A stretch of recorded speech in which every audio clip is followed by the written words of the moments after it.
मुझे याद आता है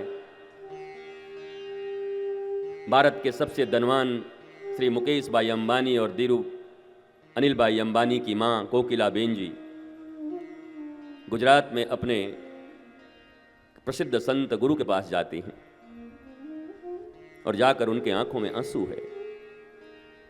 तो संत पूछते हैं, गुरु पूछते हैं, भैया तो मुकेश अंबानी की मम्मी, अनिल अंबानी की मम्मी, तेरे आंखों में आंसू क्यों है? ध्यान से सुनना, ये प्रथम दिवस है और तुम्हें प्रबोध देने के लिए कथा कह रहा हूं। मैं चाहता हूं कि आज मुझे जितना समय मिला है उतने ही समय में तुम्हारे पात्र को मैं साफ कर दूं, ताकि बचे हुए 6 दिन हम आराम से भगवान की लीला का श्रवण करते हुए अपने भीतर के प्रश्नों को मारकर कृष्ण को प्रकट कर लें अपने हृदय के भीतर और हमारा जीवन आनंदित हो जाए। मैं इसके लिए तुम्हारे बीच में आया हूं। मैं तो बहुत जोर शोर से लगा हूं, तुम्हें लगता है तुम ही प्यासे होगे। मैंने तो तुम्हें रास्तों में फिर लोगों के बीच टकाटक पानी पीते हुए भी देखा और तुम्हें जानकर आश्चर्य होगा कि मुझे कम से कम 18 घंटे हो गए, मैंने भी जल नहीं पिया है। और रोज 16-18 घंटे 20 घंटे के बाद ही जल पीता हूं।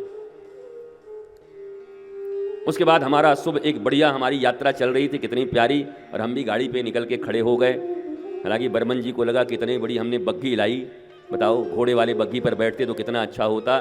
बर्मन जी हम तो घोड़ा पे ही बैठने की तैयारी कर रहे थे, फिर लगा आपको अच्छा नहीं लगेगा, मैं बहुत अच्छा घुड़सवार हूँ। मैं मेरे गुरु के आश्रम में बचपन में सफ़ेद घोड़ा था मेरे पास और बहुत अच्छी सवारी करता हूँ मैं घोड़े की। फिर जो धूप आपको लगती थी वही धूप मुझे भी लगती थी। फिर एक आदमी को दया आया तो मैया की एक छाता लेके आ गया, रंगीन छाता माता जी का। हमने कहा हटा दे भाई, लोग कहेंगे बाबा के पास छाता भी नहीं है, किसी मैया से उधार मांग करके ले लियो महाराज। वैसे कोई बुरी बात नहीं है। इस दुनिया का हर वीर, हर योद्धा, इस दुनिया का हर कलाकार, इस दुनिया का बड़ा सा बड़ा आदमी भी अपने माँ के आंचल के तले ही पल के बड़ा होता है, उसी की छाँव में बड़ा होता है। मैया के आंचल से बड़ा आंचल तो कोई हो ही नहीं सकता भैया। भगवान को भी आना है तो मैया के आंचल के तले आना है। भगवान राम और कृष्ण को भी आना है तो पहले माँ का आंचल चुनना है। कभी कौशल्या चुनना है तो कभी देवकी और यशोदा चुनना है। रामावतार में कौशल्या और कैकेयी को चुना भगवान ने, और कृष्णावतार में भगवान ने चुना देवकी और यशोदा को। दोनों में बड़ी समानता है। इन 6 दिनों में इस पर भी चर्चा कर लेंगे एक दिन।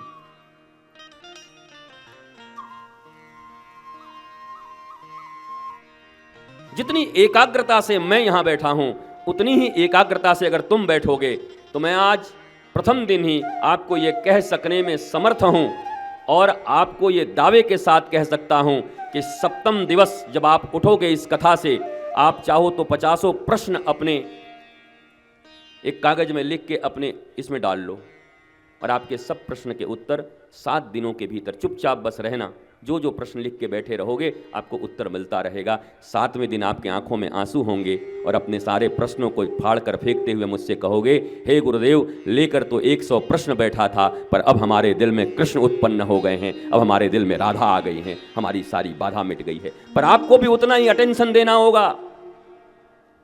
1 मिनट चूक गए तो सावधानी हटी, दुर्घटना घटी। चूकोगे तो बात नहीं बनेगी। 3 घंटे उस चकोर की तरह, चकवे की तरह, जो स्वाति नक्षत्र के बूंद को पीता है वो प्यासे मर जाएगा, पर स्वाति नक्षत्र के बूंद का जल जब तक उसको नहीं मिलता वो नहीं पीता। गंगा जल भी नहीं पीता, यमुना जल भी नहीं पीता, गंगा सबसे पवित्र है उसके बाद भी नहीं पीता, क्योंकि वो सिर्फ स्वाति नक्षत्र के बूंद को ही पीता है। अगर ऐसी एकाग्रता तुम्हारे जीवन में रही, आखिर घंटे तो तुम्हारे बर्बाद होंगे। यहां आए हो, बैठोगे, या तो पड़ोसियों की तरफ आसपास देखोगे या इधर उधर की बातें करोगे, या हो सकता है प्रधानमंत्री नरेंद्र मोदी या हमारे फडणवीस जी का फोन आ जाए तो तुमको उठना पड़ सकता है। वैसे तो सबके पास होगा ही प्राइवेट नंबर, रोज ही फोन भी आता होगा, क्योंकि मोदी जी आपसे बिना पूछे तो कोई काम करते नहीं होंगे। बार बार लोग फोन देखते, पता नहीं क्या देखते। जरा याद करो, आज के 20 साल पहले तुम्हारे पास फोन नहीं था, उसके बाद भी तुम्हारी जिंदगी हंसी खुशी चलती थी, मुस्कुराहटें थी। उसके बाद भी तुम सात घर बना करके सतगरवा खेलते थे, छल कित कित कित कित कित कित। इसके बाद भी तुम गेंद से लेकर के पिट्टो खेला करते थे। इसके बाद भी तुम्हारे गांव की जिंदगी कितनी अच्छी थी। उसके बाद भी तुम्हारे चेहरों पे मुस्कुराहट थी। उसके बाद भी आज गूगल जितना नहीं बता सकता था, उतनी हमारी दादी और नानी बता दिया करती थी, उतनी कहानियां उनके पास थी। गूगल के पास नहीं है। गूगल पर तो जो अपलोड किए गए कचड़े हैं ज्यादा से ज्यादा। जिसके मन में जो आया अपलोड कर दिया, उसको पढ़ करके तुम ज्ञानी बन गए। याद रखना, इंफॉर्मेशन और नॉलेज में अंतर होता है। गूगल पर जो कुछ भी है वो इंफॉर्मेशन है, जानकारी है, और ज्ञान तो किसी सदगुरु के दरबार में ही मिल सकता है, जहां राम कौन, कृष्ण कौन और मैं कौन ये जान गए, तब तुम्हारी बात बनेगी। ये गूगल के इंफॉर्मेशन से बात नहीं बनने वाली। तुम्हारी जानकारी के लिए पढ़ाई लिखाई हमने भी काफी कर ली है। जो बच्चे यहां ऐसे करके बैठे होंगे, मैं तो साइंस पढ़ा हुआ हूं, मैं तुमको पढ़ा दूंगा यहीं बैठकर। अभी केमिस्ट्री पढ़ोगे केमिस्ट्री पढ़ा दूंगा, बायो पढ़ोगे बायो पढ़ा दूंगा, जीओ पढ़ा दूंगा, मैथ्स पढ़ा दूंगा तुम्हें। कम से कम ग्रेजुएशन तक को तो पढ़ा ही दूंगा, मास्टर्स वालों को पढ़ा दूंगा। ऑनररी डॉक्टरेट की कितनी डिग्रियां रखी हुई हैं मुझे भी खबर नहीं, झोले में रखी हुई है। इसलिए पढ़ाई का अगर अहंकार हो तो उसको निकाल देना। एकेडमिक क्वालिफिकेशन का अगर कोई तुम्हारे पास अहंकार हो तो उसको भूल जाना। क्योंकि एकेडमिक क्वालिफिकेशन, ठाकुर रामकृष्ण परमहंस का 5वीं क्लास फेल थे और विवेकानंद बहुत पढ़े लिखे थे।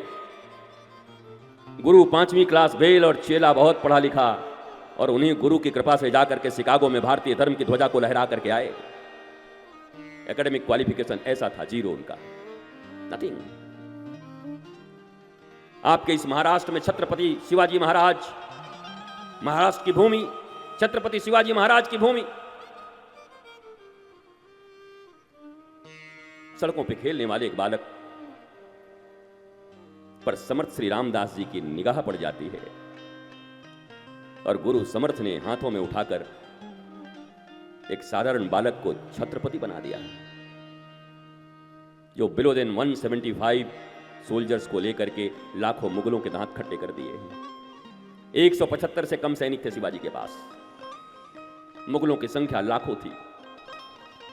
जब पूछा किसी ने शिवाजी से इतना बड़ा युद्ध कैसे जीत लिया, तो शिवाजी ले गए और जाके दिखाया, इनकी कृपा से। और तब ऐसे बैठे हुए थे, बहुत बूढ़े हो गए थे। बोला ये इनसे तो तलवार नहीं उठेगी। बोला इन्हें तलवार उठाने की जरूरत नहीं है, ये दुनिया के किसी भी गिरे हुए व्यक्ति को उठा करके छत्रपति शिवाजी बनाने की क्षमता रखते हैं। इनका नाम समर्थ श्री रामदास जी है, ये मेरे गुरु हैं। हम सब 21वीं शताब्दी में जी रहे हैं, जहां सब कुछ हमारे पास है पर वक्त बड़ा कम है, हम सब कम वक्त हैं।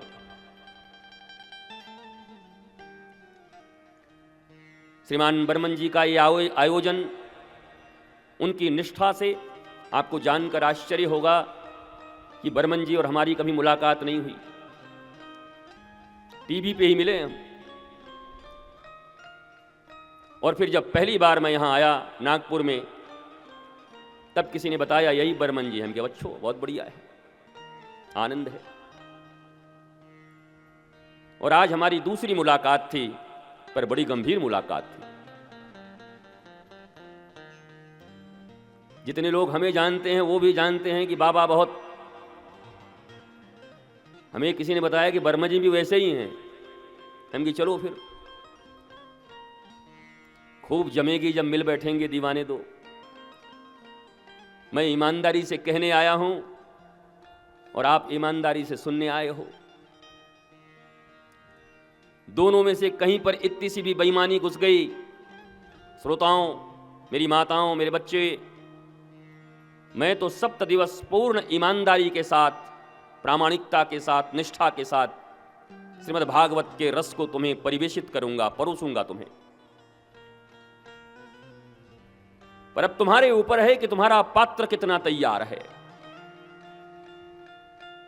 अगर पात्र में पहले से कीचड़ है, पात्र में पहले से तुमने धूल रखा है, पात्र में पहले से नींबू के कुछ बूंद गार के रख दिए हैं, तो हम दुग्ध रूपी अमृत देंगे भी तो तुम्हारी दूध फट जाएगी।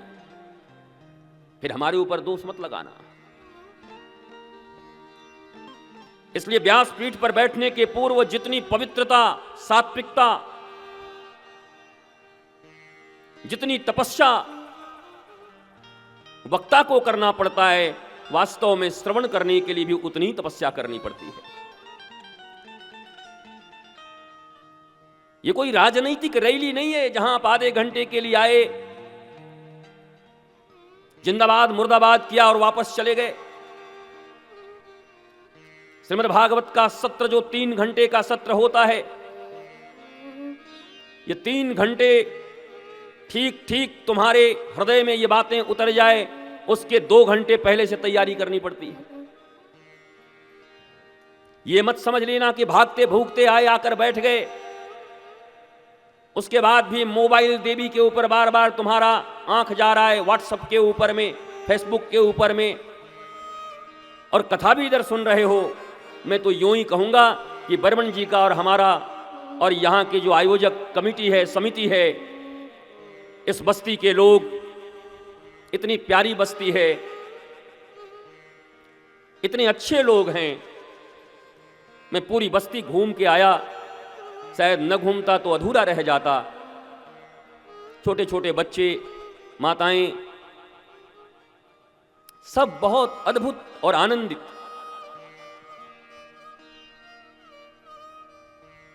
और वास्तव में धर्म भक्ति बहुत धनवानों के लिए है भी नहीं। वो तो जब चारों तरफ से उन साइको पेशेंट हो जाते हैं तब बेचारे आते हैं। इस दुनिया में हम घूमते रहते हैं, हमारे पास जितने भी बड़े बड़े लोग आते हैं वो यही कहते हैं, पहले तो आकर के 20 मिनट अपनी बात कहते हैं, महाराज जी ये है वो है, हम ये थे, सन इसमें ये थे, हमारे पास इतना घर है, मुंबई में ये है, लंदन में ये है, बेटा यहाँ पर है, साला ये है, फलाना ये है। 20 मिनट तक हम भी चुप होकर के शिष्य की तरह सुनते रहते हैं। हम आगे बोल, आगे कहता है शांति नहीं है, चैन नहीं है। मैं बोला फिर तेरे पास है क्या भिखारी? 20 मिनट हमारा खा गया बिना मतलब का, बताओ। 20 मिनट से अपनी बातें कहता जा रहा है, लंदन में गए, अमेरिका में गए, बेटा ये है, बेटी ये है, ये वो हैं, सम्मान है। हम निकलते हैं तो लोगों की गर्दनें झुक जाती हैं, आधे इधर आधे उधर, बाकी मेरे साथ चले आते हैं। इतनी इज्जत है इनकी, लेकिन शांति नहीं है, चैन नहीं है।